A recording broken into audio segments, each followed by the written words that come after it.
Fala, gente boa, tudo bem? Eu sou o Rafael Bittencourt, muito obrigado por você ter clicado nesse vídeo agora. Eu vou pedir a você para ficar comigo até o final. Me sinto muito privilegiado pela sua audiência agora. Fica comigo nesses minutos importantes. Vou responder algumas perguntas que talvez você está fazendo. Ninguém te respondeu ainda. Ou se já respondeu, eu quero dar algum reforço, tá ok? Vamos lá. Onde está o Afeganistão na Bíblia ou na profecia bíblica? Acho que é o mais importante você estar procurando essa resposta, né?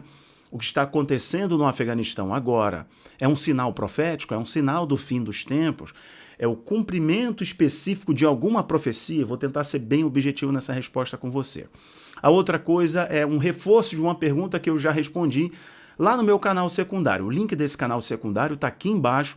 Reforça você o pedido, se inscreva nesse segundo canal, é muito importante. Lá eu trato de alguns outros temas também. E eu fiz um vídeo ontem explicando para o pessoal o interesse da China, especificamente da China.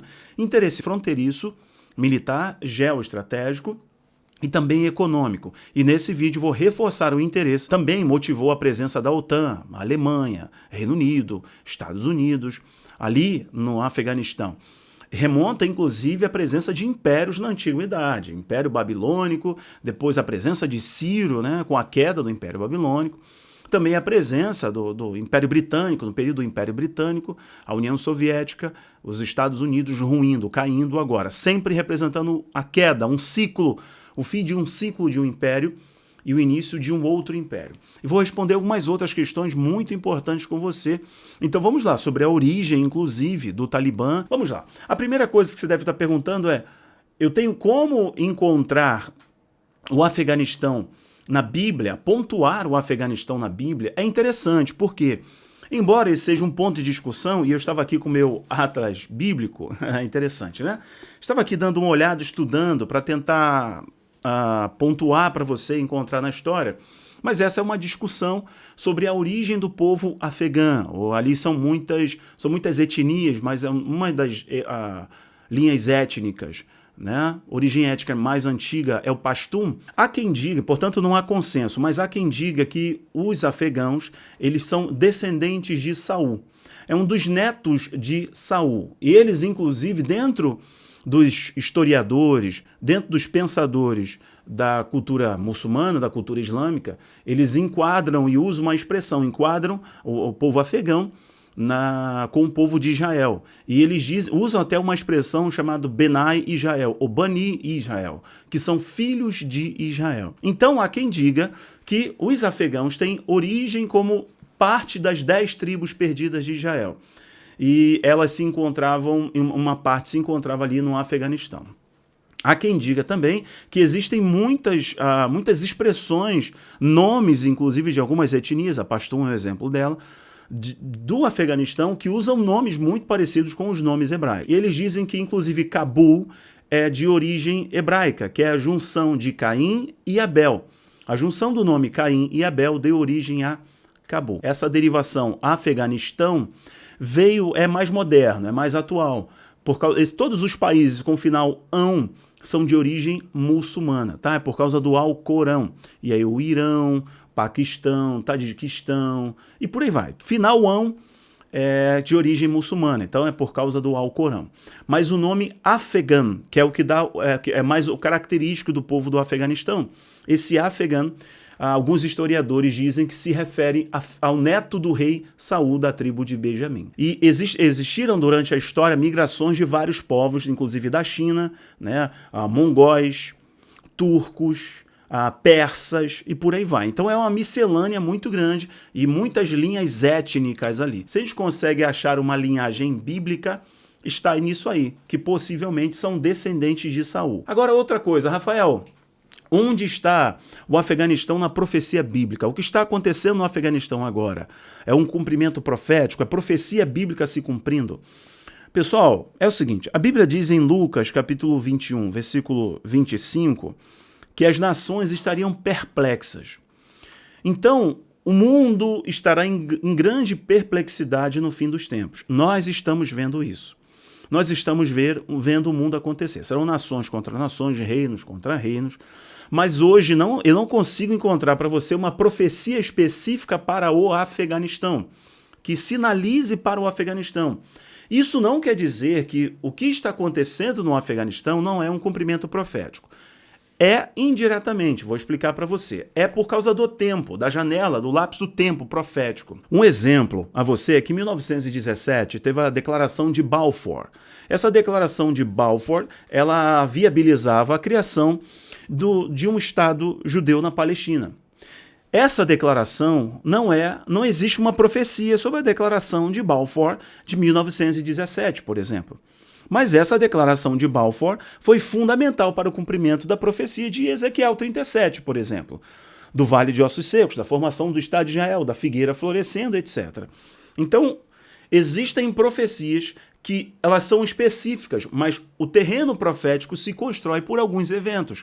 Vocês estão me entendendo? Então eu, Rafael, pode ser que outro estudioso encontre, né? E eu não estou dizendo que eu sou o suprassumo da escatologia, da profecia bíblica, não.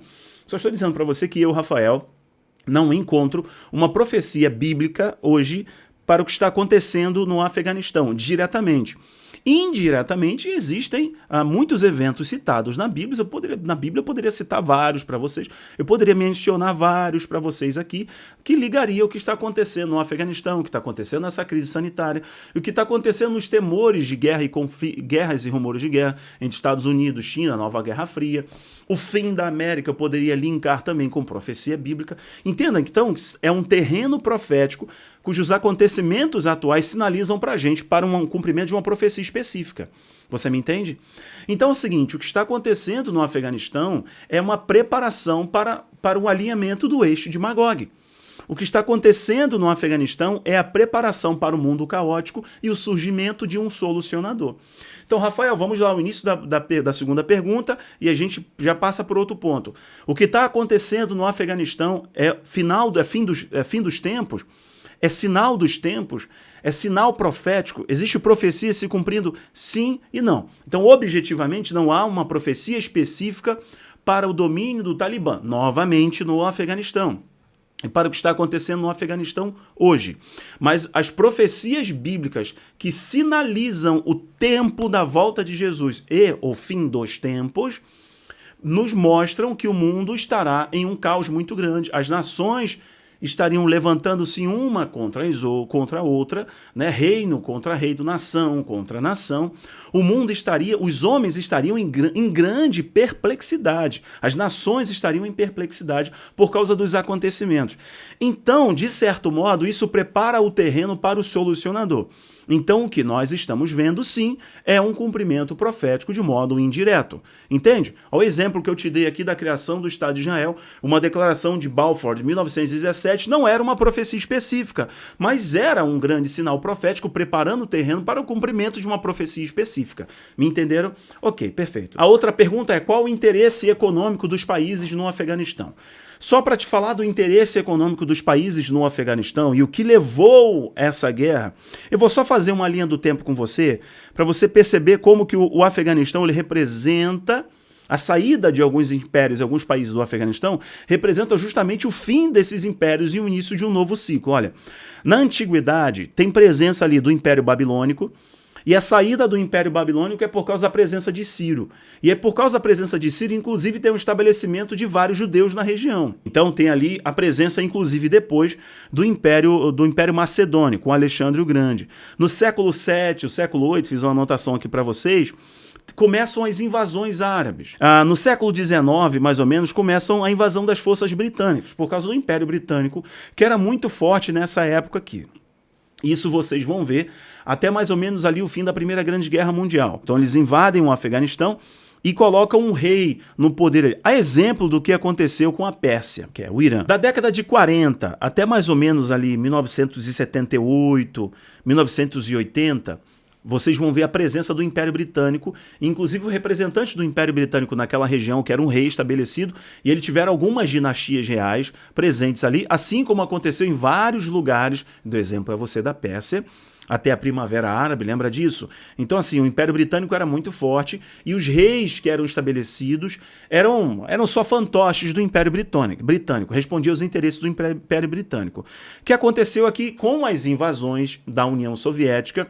Nós estamos vendo o sair das tropas britânicas, rompendo-se com o projeto de poder britânico, e aí inicia a União Soviética. A presença da União Soviética ali é muito forte. E agora começam os conflitos e as forças libertárias surgirem. Não começa aqui especificamente o surgimento do Talibã, mas outras forças libertárias, assim como está começando a surgir lá no Egito, né, em Cairo, a Irmandade Muçulmana e por aí vai. Então, em vários lugares do mundo, do Oriente Médio, começam a surgir algumas forças libertárias, alguns intelectuais muçulmanos, financiados pela Arábia Saudita e por aí vai. Eles começam a estimular isso, né? Ali eles são sunitas, então basicamente é a Arábia Saudita que financia ali, tá? Mas a presença da União Soviética é muito forte ali até 1990, 1991 basicamente, que é onde justamente a União Soviética sai dali, cai. A saída da União Soviética também é bem icônica, justamente pelas forças rebeldes, né? Financiadas por quem? Financiadas pelos agentes externos. E aí já tem presença dos Estados Unidos, porque o mundo está dividido entre socialismo e capitalismo. União Soviética e os Estados Unidos. Então os Estados Unidos estão também dando treinamento, estão munindo as forças rebeldes. Vocês estão me entendendo? Inclusive, 1990 data o início do surgimento das forças rebeldes, as forças libertárias no Paquistão. E essas forças libertárias no Paquistão era conhecida como o Talibã paquistanês. E essas forças libertárias também foram ali para o Afeganistão e foram fundamentais para poder essas tropas expulsarem as forças soviéticas. Então sai a União Soviética e começa agora um período de guerra civil muito grande. Por quê? Esses agentes externos começam a armar algumas milícias locais para poder lutar contra o restante dessas influências, e aquilo dali virou um caldeirão. Então os empresários são expulsos, comerciantes são expulsos, o país se torna uma terra de ninguém. Agora, outro ponto importante é que, com isso, o Talibã ganha força. O Talibã, inclusive, ele é reconhecido nesse momento em que a União Soviética sai do seu território, as forças da União Soviética são expulsas do território, perde a guerra, né? E aí o Talibã, ele gerencia o país, ele governa o país durante muito tempo. Inclusive até mais ou menos, posso estar equivocado nessa timeline aqui, tá pessoal? Em algum momento pode ter um outro dado, vocês podem comentar aqui embaixo. Quando é mais ou menos lá em 2000, 2001, quando começam os bombardeios dos Estados Unidos e da OTAN, ali o Talibã ainda governava, o Talibã dominava aquela região, dominava o Afeganistão, não só o Talibã afegão, mas o Talibã paquistanês também. E o Talibã paquistanês foi o que treinou o Talibã afegão. Só que o Talibã afegão, ele criou um terreno favorável para os grupos ainda mais extremos, no caso você sabe que é a Al-Qaeda, que legitimou a ação dos Estados Unidos ali naquela região. Então a presença dos Estados Unidos e da OTAN, a OTAN ficou 13 anos. Bom, e agora está culminando com um evento sendo transmitido para o mundo inteiro, com a saída vexatória, vergonhosa, assim como o Saigon lá no Vietnã, agora a saída de Cabul, do Afeganistão, né? Com um avião ali, inclusive, o Air Force 11 de setembro. Bom, então, agora, 2021, marca o ciclo, assim como em 91, um ciclo, queda da União Soviética, assim também marca, 2021, marca um outro ciclo, a queda da América, a queda do Império Norte-Americano, né? Uma nova ordem surgindo no mundo inteiro. E, de novo, o Talibã assume o poder. Então, o que acontece é que agora o Talibã está vindo a público, o porta-voz do Talibã está dizendo que vai governar com legitimidade, que é o reconhecimento da comunidade internacional. Tá? Isso é o que o porta-voz oficial do Talibã está dizendo. Você pode conferir, estou colocando print para você aí, tá bom? De que vai respeitar os direitos das mulheres de acordo com a Sharia, que vai respeitar os direitos de trabalho, e aqueles que lutaram na guerra para impedir o domínio do Talibã, as conquistas do Talibã, serão perdoados. Isso é fala do Talibã, ok? Mas você sabe que lá eles estão queimam as Bíblias, expulsam os cristãos, pastores fugindo, enfim, eles estão dizendo que vão permitir que as pessoas tenham liberdade, o Talibã tenha liberdade de acordo com a lei islâmica. Bom, mas só para a gente concluir e matar a última pergunta aqui, você vai ter o complemento dela no canal secundário, o link está aqui embaixo, que é o seguinte: o interesse econômico, o interesse realmente da China, da Rússia, bom, era parte do interesse dos Estados Unidos, da Alemanha, da OTAN, da ONU, inclusive, ali, respaldado pela ONU, né? Olha, o Afeganistão ele é amaldiçoado, como eu disse para vocês, amaldiçoado pela abundância. O Afeganistão é rico em minério. Além do que eu disse para vocês no canal secundário, que é cobre, recursos energéticos, o Afeganistão, e aí alguns geólogos, agências que fazem essas pesquisas, ainda que essas pesquisas sejam embrionárias, porque não há uma ampla pesquisa científica geológica ali dos recursos minerais. Mas é o seguinte, dizem que o Afeganistão tem aproximadamente, agora em 2021, de 1 a 3 trilhões de dólares em terras raras. Você sabe que os terras raras hoje são fundamentais. Então, para fazer até os circuitozinhos aqui, né, do smartphone, até os carros elétricos, eletrodomésticos mais tecnológicos, depende das terras raras. E a China hoje é o maior produtor do mundo de terras raras. A China hoje tem sua presença nos lugares do mundo, na geografia, onde existem maiores reservas e recursos. Seja na Mongólia, seja na própria China, seja em outros lugares, a China ela tem o poder de refinar os terras raras. Inclusive nos Estados Unidos, até onde eu sei, só existe um lugar onde tem grande concentração de terras raras e os Estados Unidos extraem, mandam para a China refina e manda de volta para os Estados Unidos. E aí os Estados Unidos usam na tecnologia, nos circuitos, componentes elétricos, etc. Então é um interesse muito grande da China em estar presente por causa da exploração dos terras raras. Grande reserva de cobre, uma reserva bilionária de lítio e os próprios terras raras, como eu comentei para vocês aqui agora.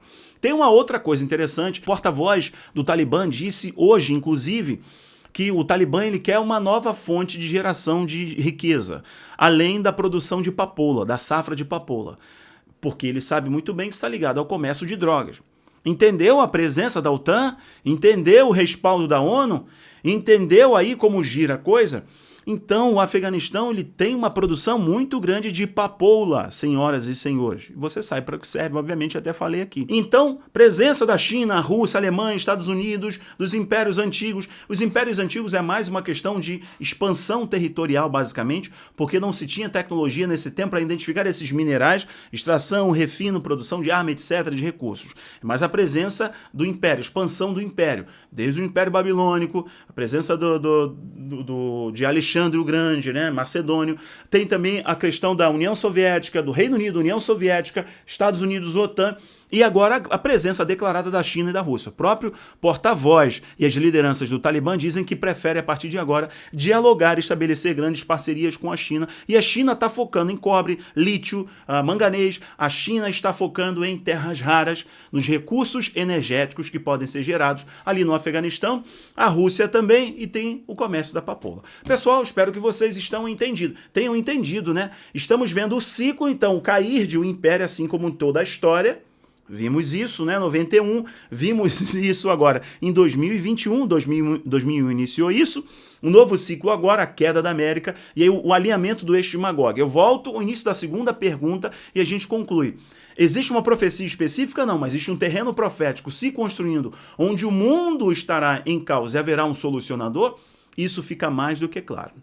Eu espero que vocês tenham entendido. Se foi relevante, compartilha, que é importante as pessoas conhecerem a história e pontuarem as coisas muito bem. Meu muito obrigado, valeu. Olha, continue aqui, faça os adendos nos comentários, é importante. Beijo no teu coração, se não se inscreveu, se inscreve. Tchau, tchau.